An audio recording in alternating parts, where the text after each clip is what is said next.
नमस्कार दोस्तों। अपनी जो टेस्ट सीरीज चल रही है उस टेस्ट के 6 की व्याख्या करने जा रहा हूं मैं। और जो टॉप 10 टेस्ट सीरीज अपन ने स्टार्ट कर रखी है जिसके अंदर टॉप 10 टेस्ट हैं, टॉप मोस्ट 350 क्वेश्चन है, जिसका शुल्क नाम मात्र 50 रुपए है। डीके एजुकेशन एप्लीकेशन पे आपको ये टेस्ट सीरीज देखने को मिलेगी। डीके एजुकेशन अंतिम समय में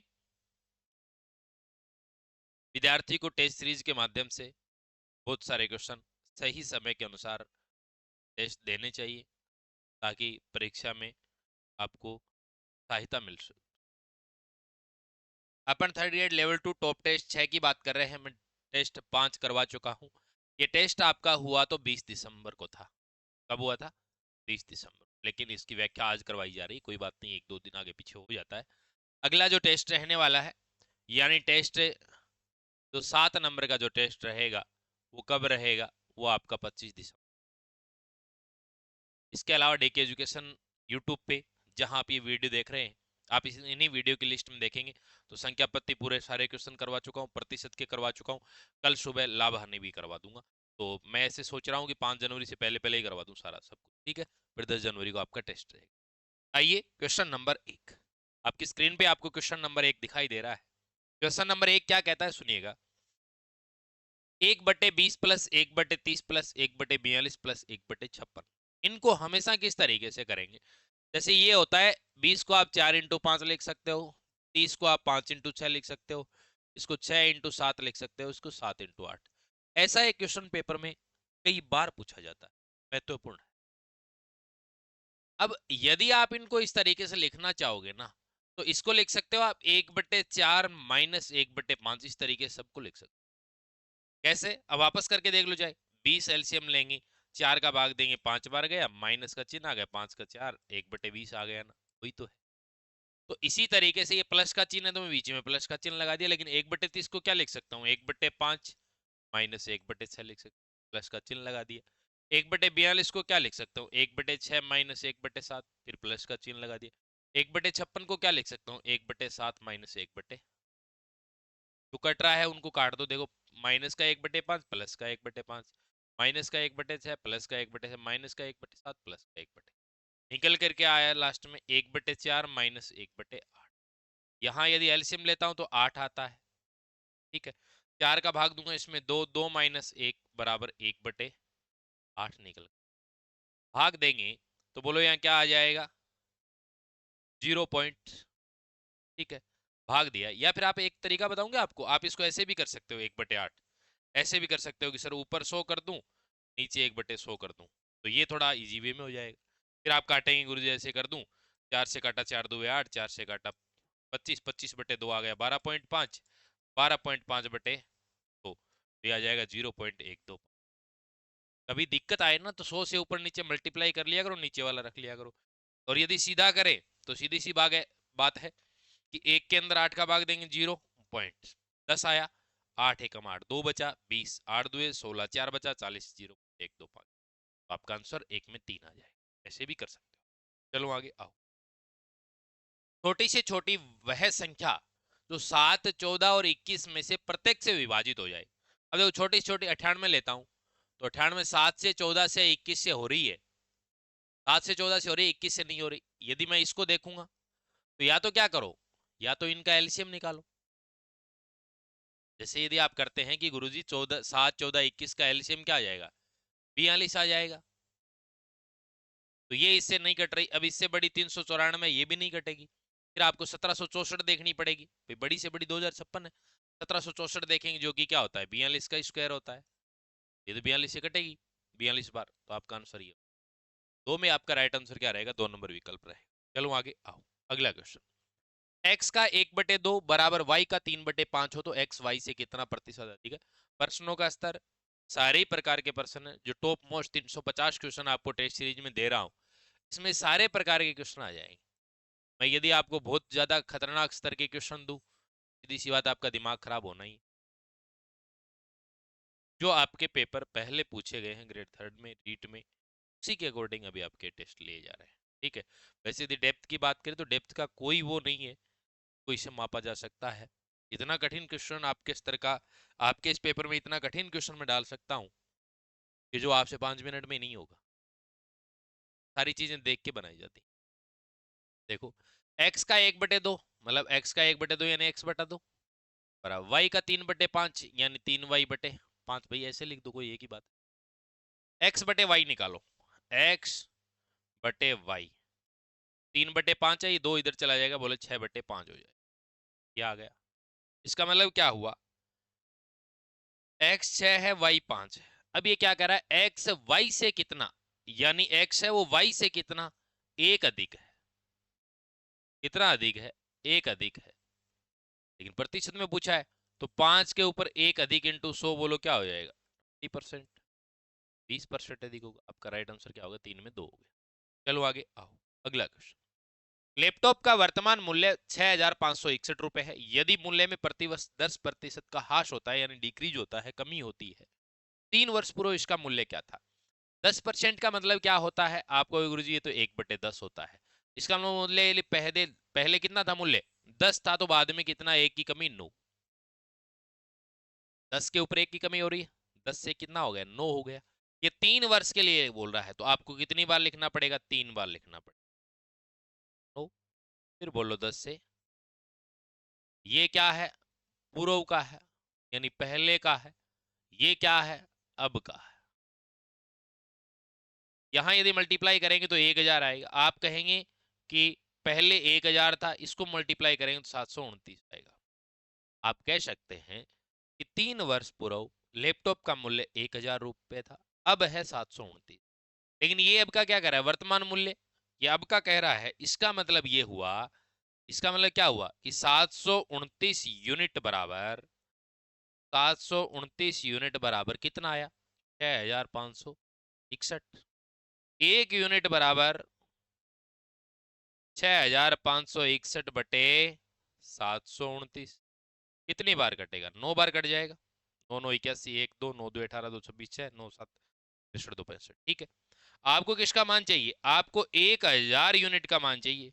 किसका, 1000 यूनिट का। एक यूनिट का मान 9 है, तो 1000 यूनिट का कितना हो जाएगा, 9000 रुपये हो जाएगा, जो कि आपका आंसर। 4 में क्या हो जाएगा, 1 हो जाएगा। ठीक है, चलो आगे आओ, अगला क्वेश्चन। अगला क्वेश्चन लेते हैं, आइए। अगला क्वेश्चन आपका क्या कहता है, किसी वस्तु पर 10% छूट देने से 20% लाभ होता है। इसका मतलब ये कहा, और यदि छूट 20% हो तो लाभ कितना होगा। अब सुनिएगा, यदि मैं कह दूं कि एमआरपी 100 रुपया है, एमआरपी कितनी है, 100 रुपया है, और छूट कितनी दे रहा है, छूट दे रहा है, छूट देने के बाद मतलब कितने में बेच रहा है, 10% की छूट दे रहा है, इसका मतलब ये 90 में बेच रहा है। यही तो बात है, यानी -10% छूट। यही तो बोला रहे इसने। इस कंडीशन के अंदर लाभ कितना होता है, 20%, वो सॉरी 20% लाभ होता है। यानी सीपी पर बोलूं तो ये क्या हो रहा है, +20% प्रॉफिट। तो क्या यहां से पहले सीपी निकाल सकते हो, आपको गुरुजी बिल्कुल अच्छे तरीके से निकलेगा। सीपी के ऊपर 20% का लाभ मतलब 20% का मतलब होता है 1/5, 5 के ऊपर 1 का फायदा मतलब 6/5 बराबर 90। सीपी का मान निकालूंगा तो बोलो 90 के मल्टीप्लाई में चला गया 5 बटे आ गया 6, और ये कटेंगे तो 15 × 5 75 रुपया क्या आ जाएगा आपका, सीपी निकल कर आ गया। ठीक है, अब ये कहता है यदि ये छूट 20% देता, यानी ये क्या कह रहा है, छूट यानी डिस्काउंट क्या होता, 20% हो तो क्या करते, तो आप ये करते कि एमआरपी यदि 100 रुपया है, तो इसका मतलब कितने में बेचा जा रहा है, भाई 80 में बेचा जा रहा है। यही तो बात है, 80 में बेचा जा रहा है, यही तो कह रहा है ये छूट कितनी है, 20%। अब आप मुझे ये बताओ कि सीपी तो अभी अभी आपने निकाला है ना, कितना है, 75 रुपया है। इसके ऊपर कितना फायदा हो रहा है, लाभ देखो। तो आप कहेंगे कि गुरुजी प्रॉफिट होना है, प्रॉफिट परसेंटेज में 75 के ऊपर कितने का फायदा, 80 में बेच रहा है 5 का फायदा, इनटू क्या हो गया, तो कैलकुलेशन कर दो बस, सीधी सी बात है। तो देखो 5 से काटूंगा 15 5 75, 5 से काटूंगा 5 दिए 15, 5 से काटूंगा 20, 6 सही 2/3% उसे क्या होगा, प्रॉफिट होगा। तो आपका राइट आंसर, आराम से स्क्रीनशॉट लो और पीडीएफ भी मैं टेलीग्राम में डालूंगा, डीके एजुकेशन टेलीग्राम, यहाँ आपको दिखाई दे रहा होगा, ये रहा डीके एजुकेशन पीडीएफ देखने को मिलेगी। और क्लास के लिए ज्वाइन कर लिया करो, क्योंकि जो आपकी मैराथन क्लास भी मैं आपके सामने लेके आ रहा हूँ, तो वो भी आपके लिए बेहद बेहद उपयोगी। अगला क्वेश्चन, दो वस्तुएं समान मूल्य पर बेची जाती है, पहली वस्तु पर दुकानदार 15% लाभ प्राप्त करता है, दूसरी वस्तु पर 15% हानि उठाता है, तो लाभ अथवा हानि, हानि नहीं है हानि का कुल प्रतिशत। ऐसे में सदैव क्या होती है, प्रतिशत बटे 10 की होल स्क्वायर की सदैव हानि होती है, सदैव हानि। आप इनको ऐसे करेंगे कोई दिक्कत नहीं है, लेकिन मैं क्या करूंगा, मैं ऐसे नहीं करवाता हूं, आप इसको ऐसे करोगे तो भी देखो 15/10 की होल स्क्वायर, इसमें क्या होगा, 15 का होल स्क्वायर कितना होता है 225, 10 का होल स्क्वायर कितना होता है 100, इसका मतलब 2.25% हानि, जो कि क्या है 2 से 1/4% हानि, यही होता है ये कर लिया।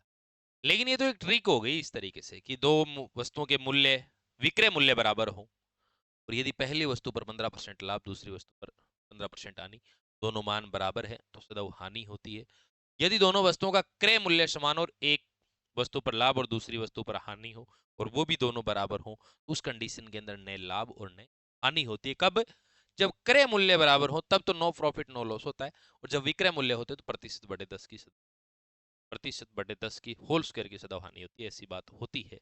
लेकिन मैं आपको एक ही सलाह देता हूं, आप इनको ऐसे मत करो, आप तो डायरेक्ट करोगे ये लो सीपी और ये लिखा मैंने एस, तरीका बता रहा हूं जिसके अंदर ना प्रतिशत की समस्या रहेगी, ना कोई और समस्या रहेगी, ना कुछ याद करना है, एक ही तरीके से सारे प्रकार के क्वेश्चन हो जाए।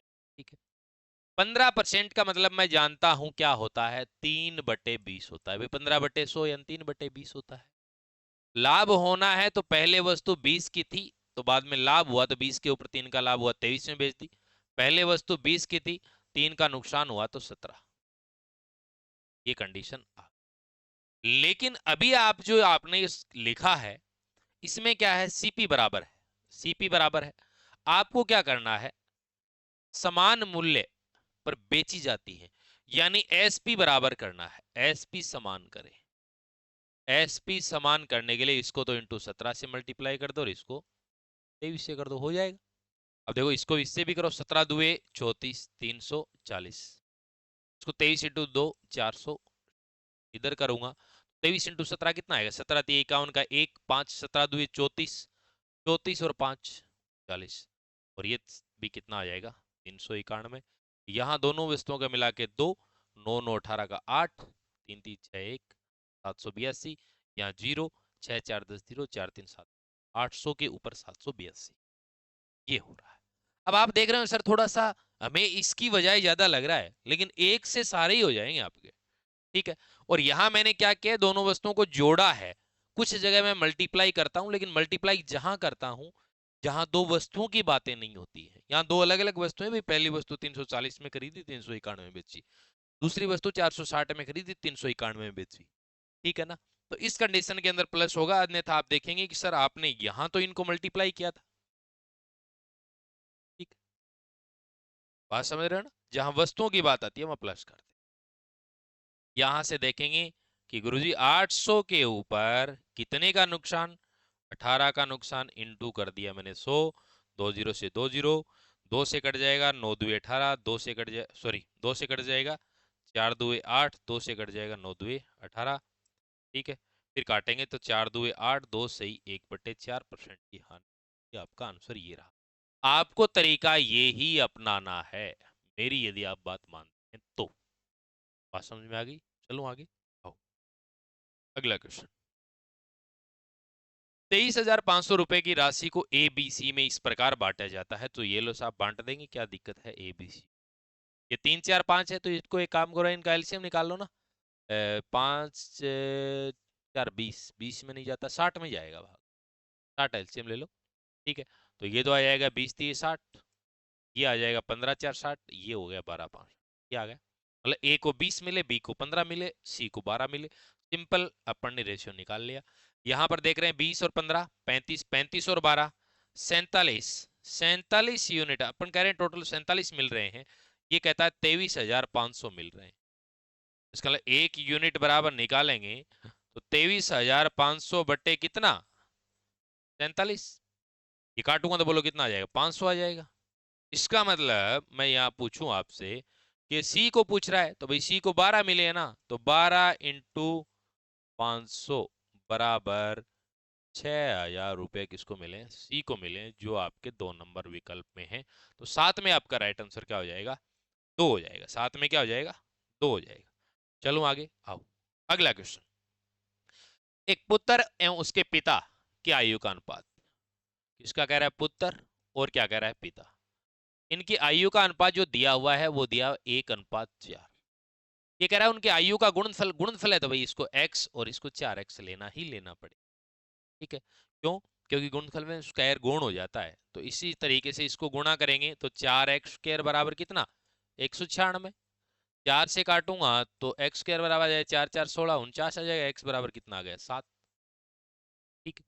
अभी जो इनकी ये कह रहा है 5 वर्ष बाद इनकी आयु में बात, तो अभी कितनी है 7 4 ये तो 28 है, और ये कितनी है 7 है, 5 वर्ष बाद तो +5 +5, 28 5 कितना हो जाएगा 33 हो जाएगा, और ये कितना 7 5 12 हो जाएगा, 12:33। 2 से कट रहा है क्या, या 4 से कट रहा है, या 3 से कट रहा है ना, 4 3 12 3 11, क्या आ जाएगा 4:11 आपका राइट आंसर। चलो आगे आओ, अगला क्वेश्चन। तीन संख्याओं का योग 98 है यदि पहली और दूसरी संख्या के बीच का अनुपात 2:3 है और दूसरी के 5:8 है। पहली, दूसरी, तीसरी। पहली और दूसरी का कह रहा है 2:3, दूसरी और तीसरी का कह रहा है 5:8, तो नीचे वाली लाइन में लिखते हैं। यहां बोलो क्या लिखूंगा 3 लिखूंगा, यहां बोलो क्या लिखूंगा 5 लिखूंगा, 5 दुए 10, 5 दिए 15, 8 दिए 24। क्या ये और आगे कट रहा है क्या, नहीं कट रहा। ये कह रहा है इन संख्याओं का योग 98 है, तो वैसे यदि अपन करें 24 और 15 कितने होते हैं 39 और 10 49, 49 यूनिट बराबर कितना टोटल योग, हम कह रहे हैं टोटल योग 49 यूनिट है, ये कह रहा है 98, तो 1 यूनिट बराबर कितना आ गया 2 आ गया, 1 यूनिट बराबर कितना आ गया 2। ये कह रहा है दूसरी संख्या, तो दूसरी संख्या निकाल दो, दूसरी संख्या 15 है, तो 15 इंटू 2 बराबर कितना हो जाएगा 30 हो जाएगा। तो आपका राइट आंसर रहेगा 9 में 1, 9 में राइट आंसर आपका क्या रहेगा 1 रहेगा। चलो आगे आओ, अगला क्वेश्चन। यदि 12 वर्षों का साधारण ब्याज उसके मूलधन का 60% है तो कितने वर्षों में साधारण ब्याज मूलधन के बराबर हो, सुनिएगा बड़ा इजी क्वेश्चन। एक बात हमेशा अपने दिल में समाये रखना कि ब्याज होता है ना, ब्याज होता है वो होता है आरटी, आरटी बराबर ब्याज होता है, ये बात आप अपने दिमाग। ये कह रहा है 12 वर्षों का साधारण ब्याज उसके मूलधन का 60%, तो मूलधन यदि मैं 100 मान लेता हूं तो ब्याज उसका 100 का 60% कितना हो गया 60 हो गया। और हम कहते हैं आर टी बराबर ब्याज, तो आर कितना है आर ज्ञात कर लेंगे, टी कितना है 12 है, बराबर ब्याज कितना है 60 है, तो 12 आर बराबर 60, तो आर बराबर कितना आ गया 5%, निकाल दिया आपने। अब ये कह रहा है कितने वर्षों में साधारण ब्याज मूलधन के बराबर हो जाएगा, इसका मतलब ये साधारण ब्याज है आर टी, किसके ब्याज साधारण ब्याज मूलधन के बराबर हो जाए, तो मूलधन कितना था 100, ये हो जाए, तो आर का मान कितना है 5 है, टी बराबर 100, तो टी बराबर कितना 20 वर्षों में ब्याज किसके बराबर हो जाएगा मूलधन के बराबर हो जाएगा। तो 10 में आपका राइट आंसर क्या रहेगा 1 नंबर का विकल्प हो जाएगा। मैं जैसे ही साइड में होता हूँ स्क्रीनशॉट ले लिया करो, ठीक है। आओ अगला क्वेश्चन। कोई धन निश्चित साधारण ब्याज पर दर पर 3.5 वर्षों में 1350 रुपए, 5.5 वर्षों में 1800 रुपए हो जाता है, तो ब्याज की वार्षिक दर क्या होगी, सुनो। 3.5 वर्षों में कितना हुआ, 3.5 वर्षों में कितना हुआ 1350 रुपए, ठीक बात। 5.5 वर्ष में कितना हुआ, आप कहो गुरुजी 5.5 वर्ष में हो गया 1800 रुपए, ठीक है। इसका मतलब आप मुझे ये बताओ कि यहां अंतर कितना आया, आप कहो गुरुजी 450 रुपए, यहां अंतर कितना आया 2 वर्ष, इसका मतलब 2 वर्ष का ब्याज, 2 वर्ष का ब्याज कितना 450 रुपए, तो 1 वर्ष का ब्याज कितना, एक वर्ष का ब्याज कितना, एक वर्ष का ब्याज कितना, 225 आ गया। अब आपसे कह रहा है ब्याज की वार्षिक दर क्या होगी। अब मैं यदि आपको कहूं तो पहले मूलधन निकाल लो, मूलधन निकाल लो, फिर आपकी दर भी निकल जाएगी। एक वर्ष का ब्याज 225 रुपए है, ठीक है। और आपको क्या निकालना है, आपको क्या निकाल, पहले मूलधन निकालो। यदि मैं कहूं कि ये 3 वर्ष का निकालो, आप 3 वर्ष का ब्याज, 3 वर्ष का ब्याज बताओ मुझे क्या होगा, ठीक है। नहीं 3 नहीं भाई, 3.5 वर्ष का, 3.5 वर्ष का, क्योंकि इसमें से घटा देंगे। आपको गुरु जी 225 इंटू 3.5 ऐसे ही निकालना पड़ेगा, ठीक है। तो एक काम करोगे, ये दशमलव हटा दो, बटे में 10 ले लो, ठीक है, ऐसे हो जाएगा। अब देखो, यदि अपन करते हैं 35 इंटू 5, या फिर ऐसे भी कर लो जी, कोई दिक्कत नहीं है भाई। 225 इंटू 35 इंटू 5 कितना होगा। आप कहोगे गुरु जी 35 इंटू 5 होता है 175 का, 5 आ गया, बोलो बचा कितना। 35 दुए 17, 70 और 17 कितने होते हैं 87, बचा कितना 7 हो गया, बचा 8। और 35 दुए 70 और 8 78 हो गए, 787.5 रुपए आपका निकल कर आ गया। जो जिसमें से घटाओगे, अब मूलधन यदि निकालोगे तो आप मुझे कह सकते हो सर मूलधन का मतलब तो ये हो गया भाई 3.5 वर्षों का जो ब्याज है वो 1300, सॉरी 3.5 वर्षों का जो मिश्र धन है वो 1350 रुपए, उसमें से 3 साढ़े 3 वर्ष का ब्याज घटा दो तो आपको ये लो भाई 787 पॉइंट, तो यहाँ घटाएंगे तो ये तो 0.5 आ गया, 9 में से 7 गया 2, ठीक है, 14 में से 8 गया 6, 562.5 रुपये आ गया आपका, यही तो आना है। 562 ये आ जाए ना,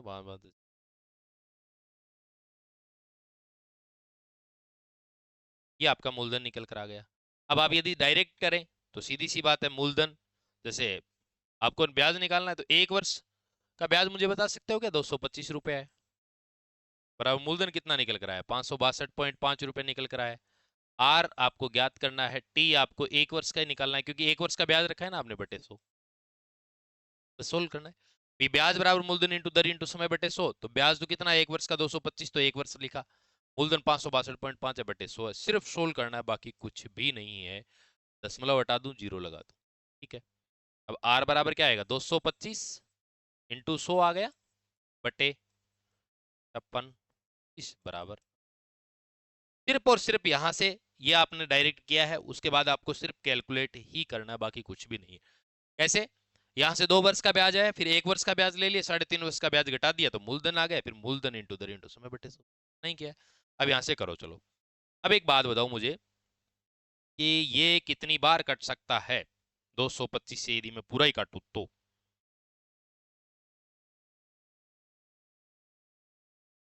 देखो चलो 25 से काट दो पहले, 25 9 225, 25 से ये कटेगा कंफर्म, 25 दुए 50, 6 62, 25 दुए 50, 12 25, 5 125 कट गया ना, हाँ, तो तय था। 3 से भी कटेगा, या फिर ये 9 से कट जाएगा, 9 दुए 18, 4 22, 9 5 45, 25 से काटूंगा 4, 4 नहीं 40 आएगा भाई, देखो ये 1000 है ना यहाँ, 40% मैंने गलती से 100 लिख लिया, 1000 है, 40% आ जाएगा।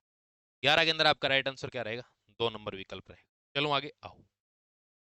किसी निश्चित राशि पर 2 वर्ष का चक्रवृद्धि ब्याज आपका 882 रुपए, जबकि साधारण ब्याज 840 रुपए है, तो ब्याज दर ज्ञात करो। ऐसा क्वेश्चन मैं पहले भी करवा चुका हूं। ऐसा ही की बोल रहा है कि 2 वर्ष का ब्याज कितना है 840, तो इसका मतलब आधा कर दो, 420 पहले वर्ष का है, दूसरी वर्ष का भी कितना है 420। सीआई की यदि मैं बात करूं तो पहली बात यहां 420 पक्का आएगा, यहाँ 420, यहाँ क्यों, क्योंकि पहले वर्ष का साधारण ब्याज और चक्रवृद्धि ब्याज बराबर होता है। फिर बाद में उसमें से घटा दो भाई, टोटल कितना है 882 बन रहा है, तो 2 आ गया, 6 आ गया, 4, 462 दूसरी वर्ष का होगा। पहली वर्ष का चक्रवृद्धि ब्याज और साधारण ब्याज बराबर होता है। अब यहां से देखो आप, 420 के ऊपर कितना बढ़ा, 420 पे 42 बढ़ा, इंटू तो 1010 42 42 10% आ जाए। तो 12 के अंदर आपका राइट विकल्प क्या रहेगा, 2 नंबर का विकल्प रहेगा। चलो आगे आओ, अगला क्वेश्चन। चलें देखिए, निम्न में से कौन बराबर नहीं है, ठीक है, उस चक्रवर्ती ब्याज के कि 48,000 रुपए पर 3 वर्ष के लिए 5% की दर से वार्षिक हिसाब से लगाया जाए। देखो मूलधन कितना है, 48,000 रुपए, वर्ष कितनी होनी चाहिए, 3 वर्ष, और रेट कितनी हो, 5%। अब देखो चक्रवर्ती ब्याज 48,000, 48,000, 48,000, 48,000 सब में है, ये कह रहा है कौन सा बराबर नहीं है, ये पूछ रहा है। यहाँ 1.5 वर्ष है, 10%, 6 महीने के हिसाब से है, तो ये क्या हो जाए, 6 महीने वार्षिक बनाओगे तो ये तो 3 वर्ष हो गई, और ये 5% होगी, इसका मतलब ये तो है। इसको देखेंगे 1 वर्ष के लिए 15% दर से 4 महीने के लिए, 4 महीने का है, तो इसका मतलब इसको 3 को गुणा करेंगे, 3 से इसका 3 का भाग देंगे, 5% बन गई ये भी। 48,000 9 महीनों के लिए 20% की दर से 3 महीने के हिसाब से, ठीक है, 3 महीने के हिसाब से है तो 4 का भाग देना पड़ेगा, ठीक है, तो इसमें तो 4 का भाग देंगे तो बोलो कितना आ गया, 5%, और इसमें 4 से गुणा करेंगे तो 36 माह है, यानी 3 वर्ष हो गए, ठीक है। 3 भाई 3 3 के कितने, 4 को 4 बनेंगे ना, 3 3 महीनों का 4 ग्रुप बनाओगे तभी तो 12 महीने होंगे, तो 4 का भाग दे। चक्रवर्ती ब्याज 48, 1 वर्ष के लिए 15% दर से 6 महीने, 6 महीने है तो सीधी सी बात है क्या होगा, इसको 2 से गुणा करेंगे तो ये 2 वर्ष हो गया, और इसको 2 से भाग देंगे 7.5%, तो ये नहीं है, तो आपका आंसर भी यही हो गया, बाकी ये 3 ये राइट। चलो आगे आओ, अगला क्वेश्चन, 1/2 प्लस 1/6 प्लस 1/12, इस तरीके का एक स्टार्ट में क्वेश्चन करवाया था ना, इसको मतलब इसको आप लिख सकते हो, देखो ये आना है 1 × 2, ये आना है 2 × 3, 3 × 4, 4 × 5, 5 × 6, 6 × 7, 7 × 8, 8 × 9, 9 × 10, 10 × 11, ऐसे आना है।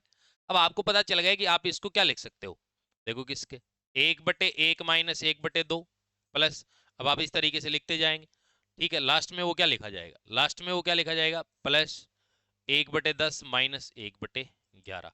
अब ये पार्ट आपको पता है कि इस तरीके से कंटिन्यू आता है तो ये कटता है, कट जाएगा ना, बचेगा क्या, 1/1 मतलब एक ही, 1 माइनस 1/11, एलसीएम आया 11, 11 माइनस 1 10/11, आपका राइट आंसर आ जाएगा। तो आपका 14 के अंदर राइट आंसर क्या बनेगा, 2 नंबर विकल्प आपका राइट आंसर बनेगा। आइए अगला क्वेश्चन लेते हैं, ये रहा, √98 माइनस √72 प्लस √50/√18, सोल्व कैसे करेंगे, देखो एक बात बताओ, इस नीचे वाले को चेक किया करो पहले, इसको आप लिख सकते हो 2 × 9, या फिर आप इसको ऐसे लिख सकते हो, √2 रह जाएगा लेकिन बाहर आ जाएगा 3, ऐसे लिख सकते हो, तो फिर ऐसे इसमें भी हो जाएगा। इसको आप क्या लिखोगे, इसको आप लिख सकते हो √2 × 49, इसको क्या लिख सकते हो, √2 × 36, इसको क्या लिख सकते हो, √2 × इससे क्या हुआ, अब जब आप इसको ऐसे करेंगे यहाँ पे, √2 तो रह ही गया, 49 का 49 अंडर में बाहर आएगा, 7 √2 होगा, माइनस है, यहां से 36 बाहर निकालेंगे, √2 रह जाएगा अंदर, 6 √2, फिर क्या है, माइनस नहीं है प्लस है, √25 है वो 5 आ जाएगा बाहर, √2 हो जाएगा, बटे क्या आ जाएगा, √2, यानी 3 √2 आएगा, √2 ऊपर से कॉमन लेते हैं तो क्या बचेगा, 7 माइनस 6 प्लस 5 बटे 3 √2 हो जाएगा सोल्व। √2 से √2 काट दिया, ऊपर आएगा 7 माइनस 7 और 5 12, 12 माइनस 6 6, 6/3 बराबर क्या आ जाएगा, 2। तो आपका आंसर है, लेकिन विकल्प विकल्प आपका क्या है, 4 है, ये ध्यान रखना आप, 1 2 3 4 उत्तर आए तब ध्यान रखा करो, ठीक है। चलो आगे आओ, अगला क्वेश्चन, चित्र में यदि कोण ए बी सी बराबर 65 डिग्री दिया हुआ है, कोण ए सी बी बराबर 35 डिग्री है, तब बी डी सी का मान बताओ। देखो सुनो, यदि मैं कहूं कि इस त्रिभुज के अंदर ये 65 डिग्री है, ये 35 डिग्री है, तो आप मुझे ये बताओ ये कितना होगा, 65 5 70 30 100 हो गया, टोटल 180 होता है, तो ये कितना होगा, 80 डिग्री। अब यदि मैं कहूं ये जीवा है आपकी, इस जीवा पर, जीवा से वर्त की परिधि पर बने कोण बराबर होते हैं, ये 80 डिग्री होगा, तो ये भी 80 डिग्री होगा। अब आपसे क्या कह रहा है, बी डी सी डिग्री, बड़ा इजी है, कैसे, वर्त की जीवा से, वर्त की जीवा से, वर्त की जीवा से वर्त की परिधि पर परिधि पर बने कोण क्या होते हैं? परस्पर बराबर होते हैं। इस तरीके का स्टेटमेंट भी आ सकता है, बराबर होते हैं यानी समान होते हैं। लेकिन आप मुझे कमेंट करके बताना, ये है क्वेश्चन है आपके लिए कि व्यास पर बने कोण का मान क्या होता है, ये आप कमेंट बॉक्स के अंदर कमेंट करके बता। ठीक है, 16 के अंदर आपका राइट आंसर क्या हो जाएगा? 4 नंबर हो जाएगा। चलो आगे आओ। अगला क्वेश्चन, त्रिभुज ए बी सी कोई है, उसमें अंडर वो कोण ए माइनस कोण बी बराबर 15 डिग्री है, कोण बी माइनस सी 30 डिग्री। तो ए का मान पूछा है। पहली बात आपको ये मालूम होना चाहिए कि मैं सीधा ही लिख रहा हूँ, कोण ए बी सी को ए लिख रहा हूँ, ए प्लस बी प्लस सी बराबर होता है 180। ये तो आपको पता है। ठीक है, यहां पे आपका दिया हुआ है a माइनस बी बराबर कितना दिया है? 15 डिग्री। और एक दिया है आपको b माइनस सी बराबर, दिया है ना, a प्लस बी प्लस सी आपको बताइए। अब यहां पर आप ये देखिए कि यहां पर आप यदि कोण a का मान यहां से चाहते हैं, a का मान यहां से चाहते हैं, तो आप यही तो करेंगे कि 180 डिग्री माइनस बी, यही तो करेंगे भाई, यही करेंगे, इसके अलावा और क्या करेंगे। लेकिन यदि मैं यहां से ये घटाना चाहूं, देखो पहले यदि इसको इस तरीके से घटाना चाहूं, b माइनस सी बराबर कितना है? 30 डिग्री। मैं जोड़ दूं इसको, तो जोड़ता हूं तो a तो आएगा ही आएगा, माइनस का b है प्लस का b है, कट जाएगा, माइनस सी बराबर जोड़ूंगा तो 45 डिग्री आएगा। आया है नहीं आया? ये आ गया आपका डायरेक्ट। अब आप मुझे बताओ कि यहाँ आप क्या बता रहे हैं कि सर कोण a बराबर, ये देखो पहले a प्लस b प्लस बराबर 100, a की तरफ करो, ये आप जानते। ठीक है, यहां से जब आप देखेंगे तो a बराबर क्या आएगा? 180 डिग्री माइनस बी माइनस सी, ऐसे ही आना है ना। अब आप जरा मुझे ये बताओ कि यहाँ पे b का मान रख सकता हूं क्या मैं?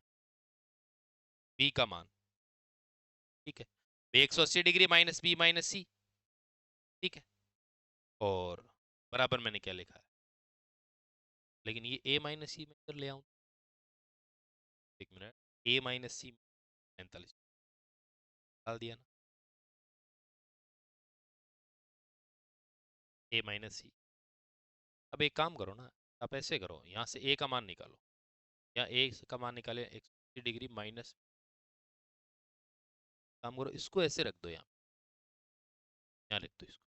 आप लिखोगे 180, a का मान रख दो माइनस बी माइनस सी, और फिर ये एक ही जगह रखा है, फिर माइनस सी बराबर 45। 180 में से 45 आ जाएगा तो कितना बचेगा? 135 डिग्री। ये बी इधर चला जाएगा, प्लस का बी, ये माइनस का 2c है, इधर जाएगा तो प्लस, क्या आ गया? ये क्या आ गया? बी प्लस टू सी, बी प्लस टू सी बराबर क्या आ गया? 135 डिग्री आ गया। अब एक बात बताओ, आप ये भी जानते हो, आप इसको ऐसे भी लिख सकते हो, बी प्लस बराबर 135। अब मैं एक काम करता हूँ, यहाँ इसको b माइनस सी को और उठा लूँ, यहाँ इसको भी ले आऊँ, तो ये लिखूंगा तो b माइनस सी बराबर 30 डिग्री। अब एक काम करो, अब घटा दो, घटाओ, ये घटाएंगे माइनस, ये प्लस, ये माइनस, b में से b घट गया, ठीक है, 2c 3c आ गया। 135 में से 30 घटाऊंगा तो बोलो कितना आएगा? 105 आएगा। c बराबर 3 3 9 35, c का मान 35 डिग्री। अब कहीं भी रख दो चाहे, ठीक है, अब देखो यहाँ से रख दो चाहे, कोई बड़ी बात नहीं है, ठीक है ना।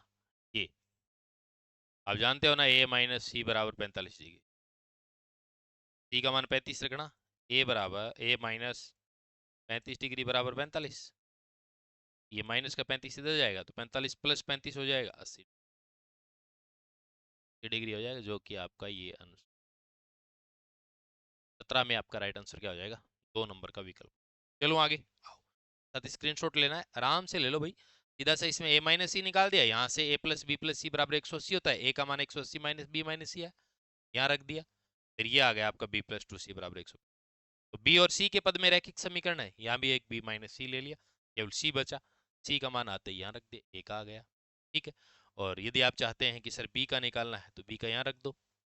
b माइनस सी बराबर 30, तो c का मान कितना 35, तो 35 इधर जाएगा, b का मान 65 आ जाएगा। b का 65 हो गया, c का कितना हो गया 35 हो गया। ठीक है, रेखा सी हो। चलो आगे अगला क्वेश्चन। यदि एक समबाहु त्रिभुज का क्षेत्रफल a है और ऊंचाई b है, ऊंचाई b है तो a बटे बी स्क्वायर बताओ, यानी a बटे बी। इसका मतलब ये कह रहा है त्रिभुज का क्षेत्रफल a है, तो भाई a क्या, तो मतलब a ही लिखना है, तो √3/2 इंटू भुजा p को अपन भुजा है लिखते हैं, मतलब x लिखते हैं, माना भुजा बराबर x। ठीक है। नीचे अब बात आती है कि a बटे बी स्क्वायर। अब यहाँ पे सॉरी, अरे भाई ये तो ऊंचाई है, बटे 4 a² होता है क्षेत्र, मतलब x ऊंचाई होती है √3/2, a की जगह मैं x ले रहा हूँ भाई। समबाहु त्रिभुज का क्षेत्रफल a मान रखा है, तो आप ये बताओ √3/4 x भुजा स्क्वायर x। अब नीचे कह रहा है कि ऊंचाई b है, तो b स्क्वायर मतलब 2 बार लिखना है √3/2।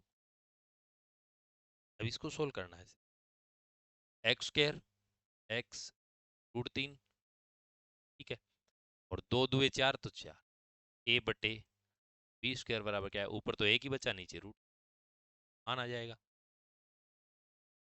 18 में आपका राइट आंसर क्या रहेगा, 2 नंबर विकल्प रहेगा। चलो आगे आओ।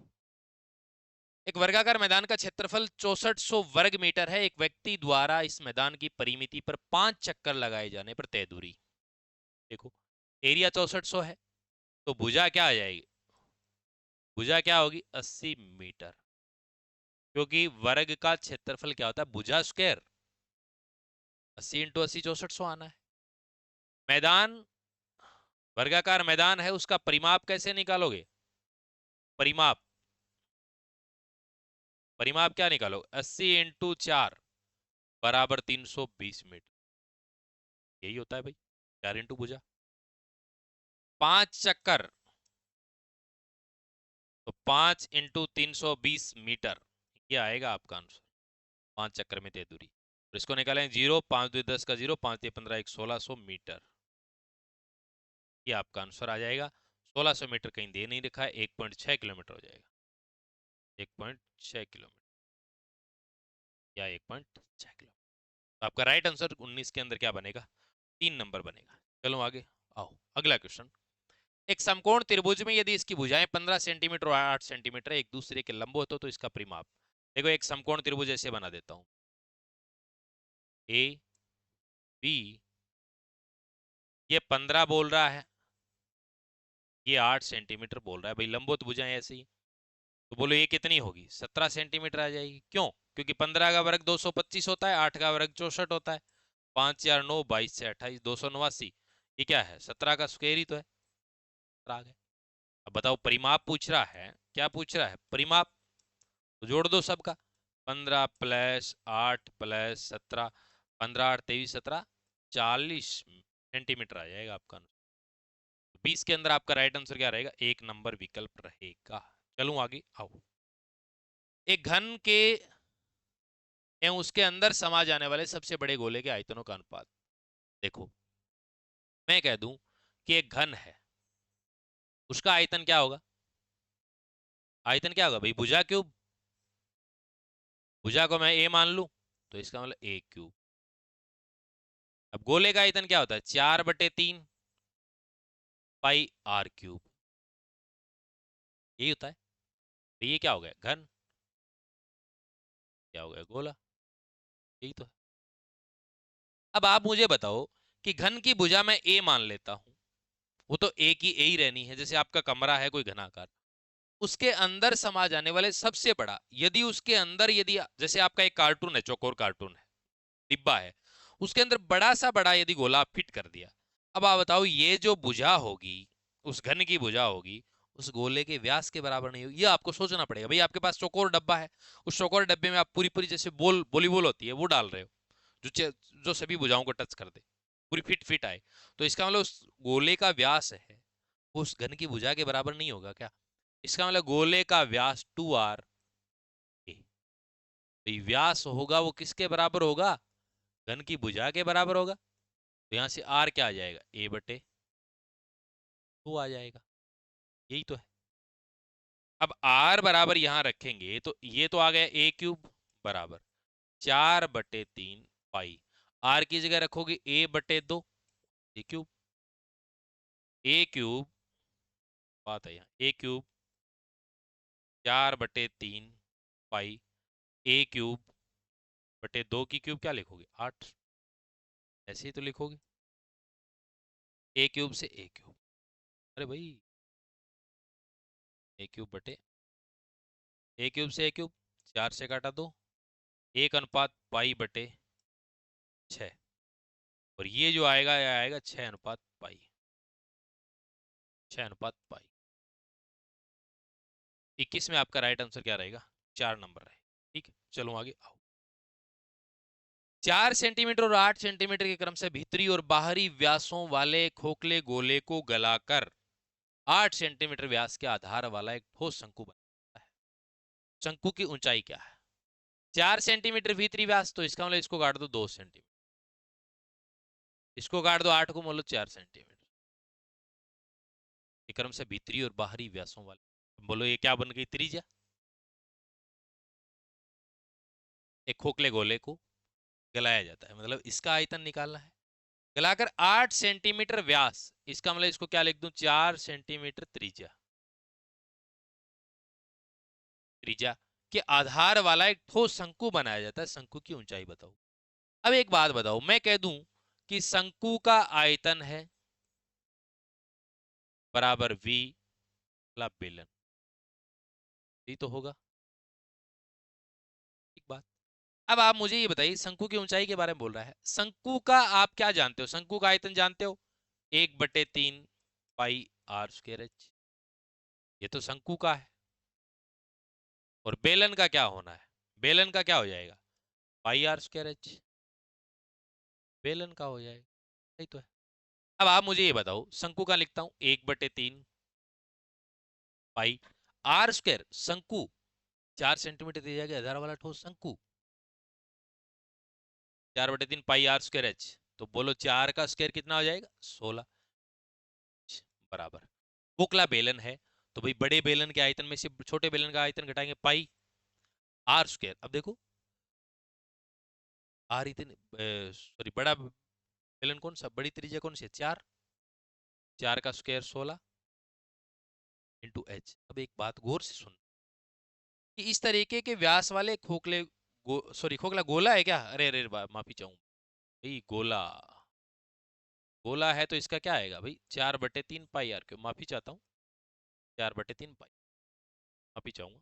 गोला, गोले को गला कर 4/3 पाई r³ बड़ी त्रिज्या ये है, तो 4 की क्यूब करोगे तो बोलो क्या आएगा? 4 की क्यूब 64 आई, माइनस 4/3 पाई r³ छोटे वाले 2 की क्यूब 8, ऐसे ही आना है।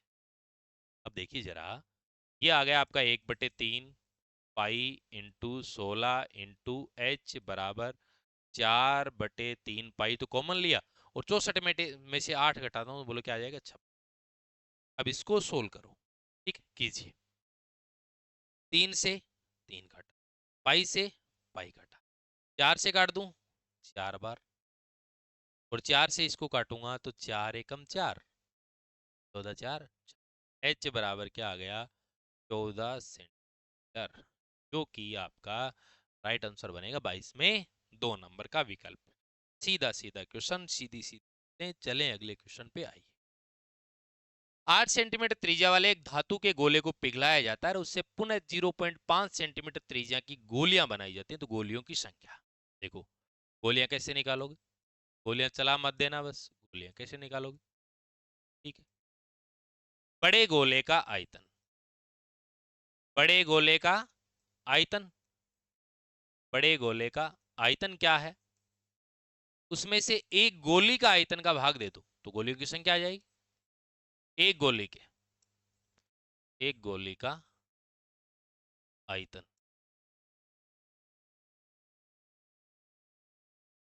एक गोली का, ये काम करो। ठीक है, तो कैसे करोगे जरा देखिएगा। 8 सेंटीमीटर त्रिज्या वाले एक धातु के ठोस गोले को पिघलाया जाता है, तो बड़ा गोला है उसका आयतन क्या होगा, 4/3 पाई आर क्यूब। 8 × 8 8, संख्या निकालनी है ना आपको। छोटी गोली का 0.5 सेंटीमीटर त्रिज्या, देखो 4/3 into pi in 0.5 into 0.5 to 0. अब देखिए, आइए ये काट दिया, दशमलव दशमलव दशमलव तो इंटू क्या आएगा 1000। ठीक बात। अब देखो 5 से कट रहा है क्या, 5 से काटेंगे ये आएगा 200 बार, 5 से काटेंगे ये आएगा 40 बार, फिर 5 से काटेंगे 8×5। ठीक है, तो यही तो आया, इसका मतलब आपका मान आ गया 8 × 8 × 8 तो ये क्या आएगा 500, 12 × 8, 12 8 यानी 8×2 = 16, लास्ट में 6 आना है, 6 एक में ही है, ये हो गया। और वैसे भी करोगे तो 12 8 96, 5×2 10, 8×5 40, 4096 गोलियां। इसको यूनिट डिजिट से निकाल सकते हो जैसे भाई 12 × 8 96, 8×2 16 ही आ रहा है, लास्ट में 6 आना है, एक ही है, एक ये होता है यूनिट डिजिट से निकाल। चलो आगे आओ, अगला क्वेश्चन अच्छा क्वेश्चन है। विद्यार्थियों के एक समूह, विद्यार्थियों के एक समूह की औसत ऊंचाई कितनी है, 67.45 इंच दी गई है। 100 विद्यार्थियों की ऊंचाई के अपूर्ण बंटन में लुप्त बारंबारता है, यहाँ F3 लिखा है, यदि आपको दिखाई नहीं दे रहा है F3 है, और यहाँ लिखा है F4, तो उनका मान ज्ञात करो। कैसे करेंगे देखो, ये ऊंचाई दी हुई है वर्ग में, तो इनकी क्या निकालो, बीच का मान निकाल लो, यानी मध्य मान, मध्य मान जिसको आप x से डिनोट, तो 60 61 62 तो ये तो आएगा 61, 63 64 65 ये आएगा 64, 66 67 ये 67, ये 70 आ जाएगा, और ये 72 आया या नहीं आया, आ गया।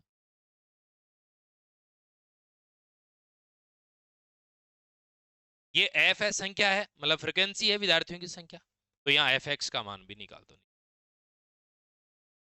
देखो 61 × 5 5 आया, 6 5 3 5 आया। ठीक है, ये आएगा 18 4 72 का 2 7, 64 × 18 ही करना है ना, 8 4 32 2 3 8 6 48 4 1।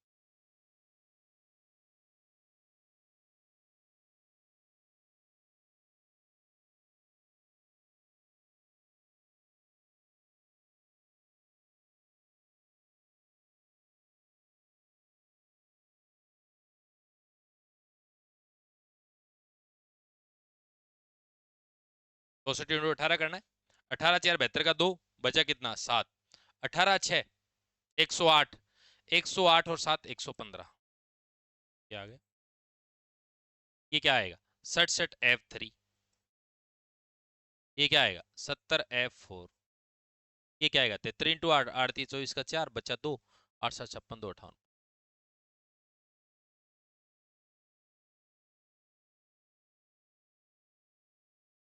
1152।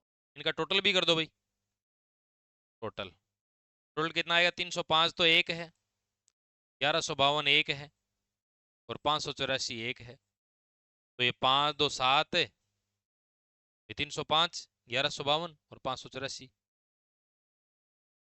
ठीक है, 5 2 7 7 4 11 का एक, 5 1 6 8 14 2 4 बचा एक, 3 1 4 5 5 10, 2041।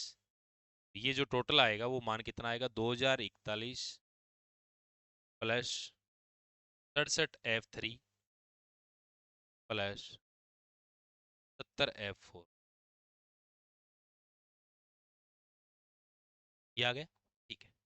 अब एक बात बताओ, ये कह रहा है दिए गए 100 विद्यार्थियों की ऊंचाई अपूर्ण बंटन में F3 और F4 का मान आपको निकालना है।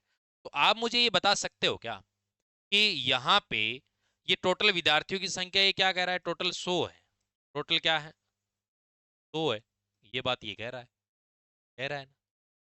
तो 18 और 5 23, 23 और 8 31, इसका मतलब ये निकल कर आया 31 प्लस F3 प्लस F4 बराबर कितना है।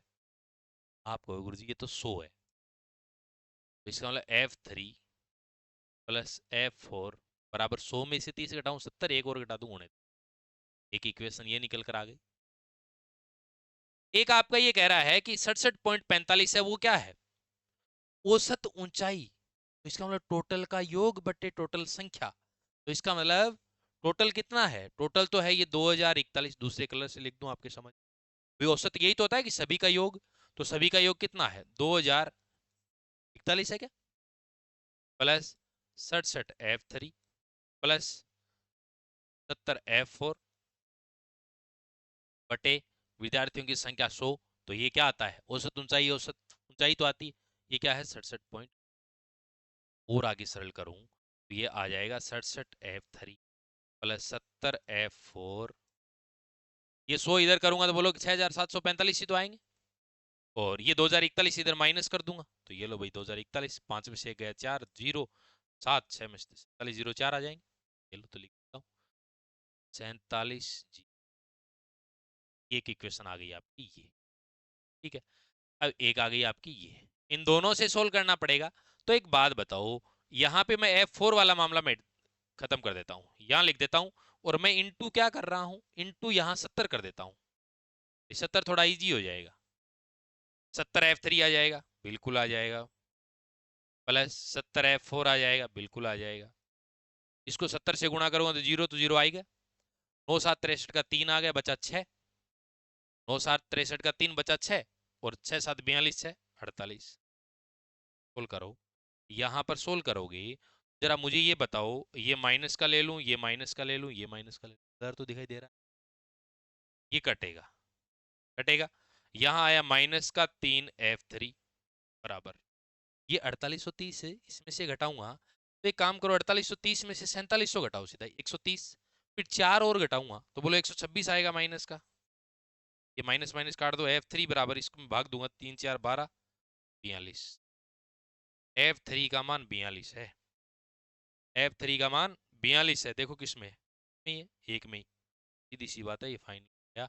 F3 का मान 42 है तो F4 का मान कितना आना है 27 ही आना है, चेक कर लो था, F3 का मान 42 करूंगा यहाँ तो 69 माइनस 42 कितना आता है 27, कोई दिक्कत है क्या, मैंने कुछ भी नहीं किया, सिर्फ एक सीधा सूत्र था औसत ऊंचाई का कि सभी का योग बटे संख्या, तो ये मैंने कर दिया, आराम से स्क्रीनशॉट लो, बढ़िया तरीके से लिखो, जो मर्जी आए वैसे लिखो, कोई कहीं पे किसी प्रकार की दिक्कत है ही नहीं। चलो अगले क्वेश्चन में आओ, दिए गए 5 प्रेक्षणों x x plus 2x plus 4x plus 6 और x प्लस 8 का माध्य 11 है, तो प्रथम तीन प्रेक्षणों का माध्य बराबर हो, अब सुनो मेरी बात, इनका ये कह रहा है कि सबका, तो इनका योग कर दो ना, प्लस प्लस प्लस, और कितने हैं, एक है, दो है, तीन है, चार है, 5 प्रेक्षण है, ठीक है।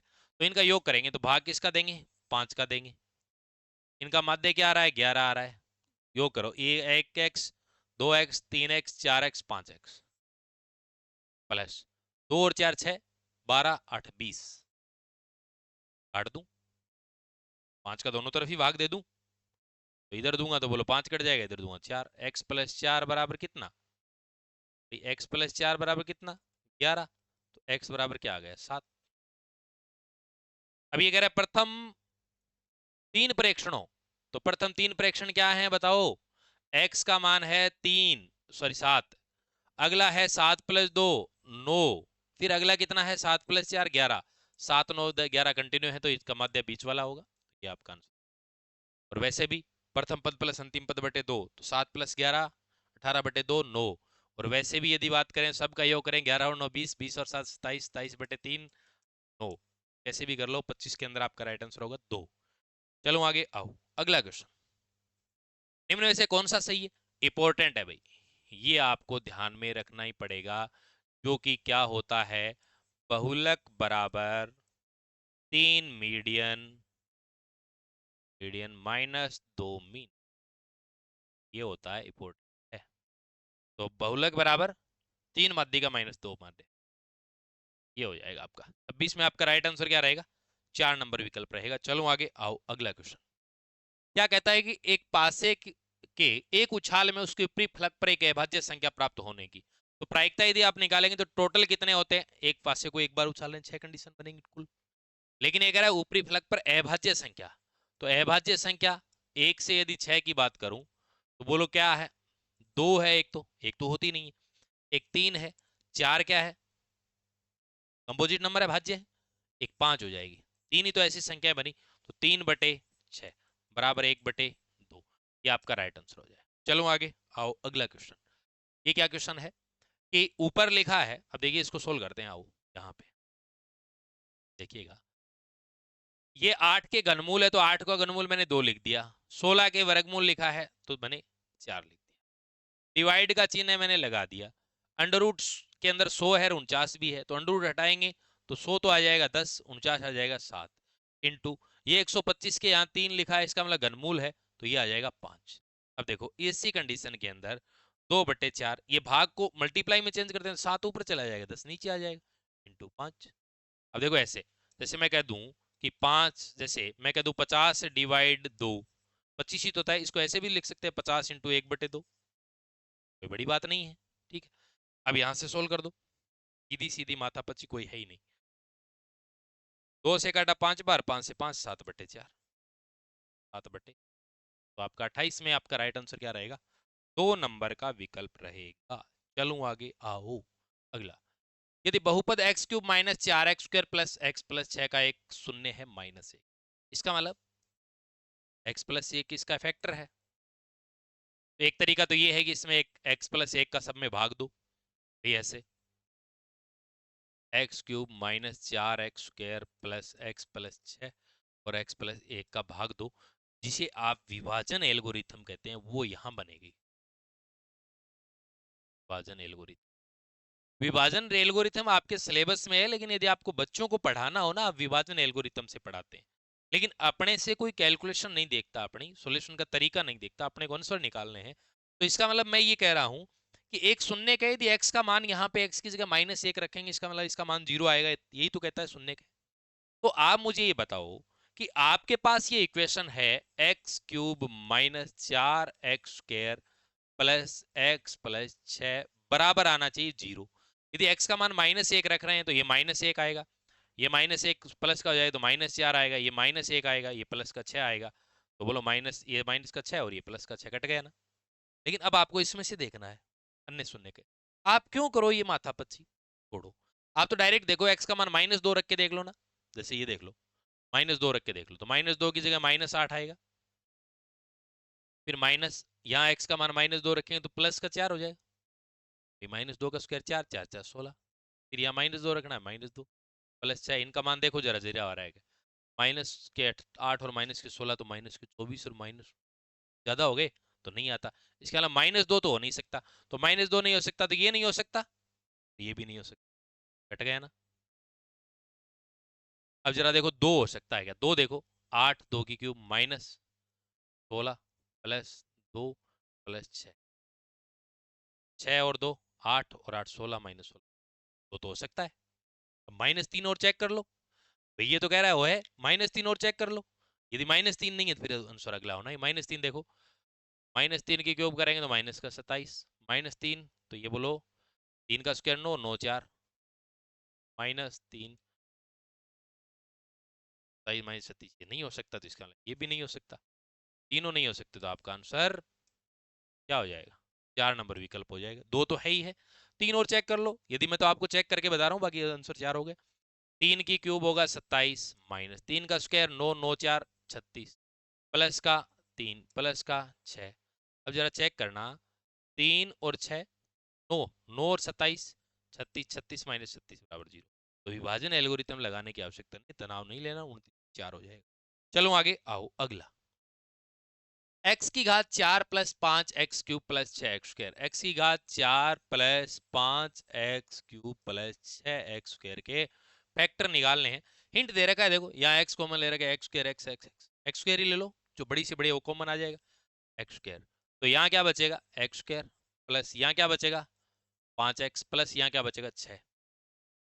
अब ये एक्स स्क्वायर तो आ ही गया, ये द्विघात समीकरण बन गई। तो आप इसको क्या लिख सकते हो एक्स स्क्वायर। अब देखो 5x और 3x है, ओ सॉरी 5x और 6x है, एक तो 3x ले लो और एक 2x ले लो, 3x और 2x जोड़ेंगे तो 5x हो जाएगा, गुणा करेंगे तो 6x स्क्वायर हो जाएगा।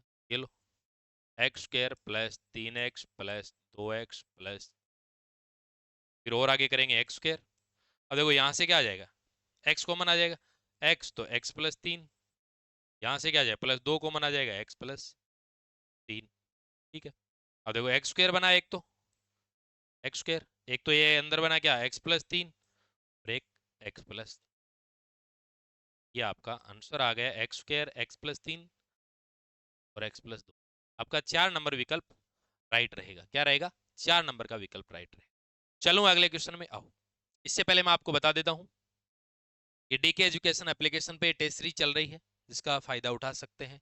तो ऑलमोस्ट 350 क्वेश्चन नाम मात्र शुल्क 50 रुपए में बेहद कारगर साबित। ये तो कंप्लीट सिलेबस पर आधारित है और ये टॉपिक वाइज है। यदि मान लीजिए किसी इसके तो नाम मात्र शुल्क है 21 रुपया लगभग, ये फ्री स्टार्ट में चलाई थी। ठीक है, विद्यार्थियों के कहने पर बाद में इसका 15-20 रुपए चार्ज किया, तो 20 रुपए है, 1 रुपए का एक टेस्ट लगभग, इसमें 20 टेस्ट है, सारे टॉपिक वाइज दिए हुए, तो वो टॉपिक वाइज टेस्ट दे लो। जैसे हम स्टैटिक्स पढ़ लिया, स्टैटिक्स का टेस्ट देना है दे लो, 1 रुपये तो लग रहा है एक टेस्ट, और ये 50 रुपए। ये अपने कोर्स हैं जो अभी 399 299 इस तरीके से चल रहे हैं। गणित के सभी कोर्स अवेलेबल हैं बढ़िया तरीके से, और फर्स्ट ग्रेड का मैथ रीजनिंग का कोर्स 9 वर्ष पे प्रारंभ करने।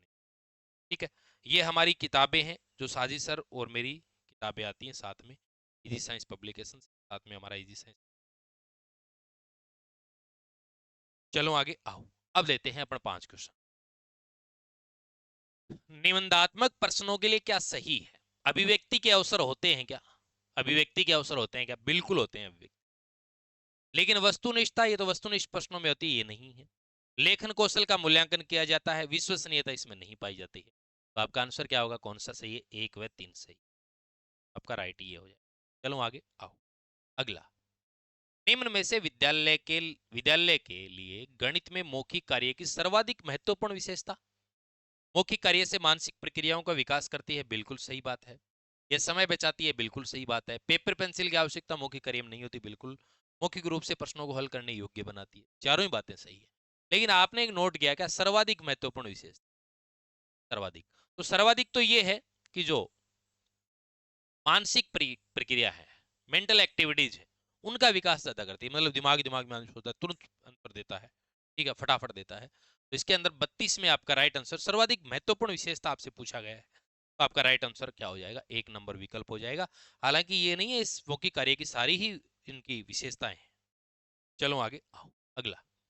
निम्नलिखित में से कौन सा गणित शिक्षण में संज्ञानात्मक उद्देश्य का एक प्रकार नहीं है। मैं आपको पढ़ाता हूँ कॉग्निटिव डोमेन, इफेक्टिव डोमेन, ठीक है, सारी बातें आपको बताई है। ठीक है, तो यहाँ पर अपन बात करते हैं कि ब्लूम ने 3 पक्ष दिए थे, संज्ञानात्मक पक्ष, ठीक है, अच्छा आप ज्ञानात्मक पक्ष भी कह सकते हो, और ज्ञानात्मक पक्ष के चारों की चारों आपको पता है, याद भी होना चाहिए। ठीक है, और एक मैंने आपको बताया भावनात्मक, भावात्मक, और एक कौन सा बताया था, कार्यात्मक।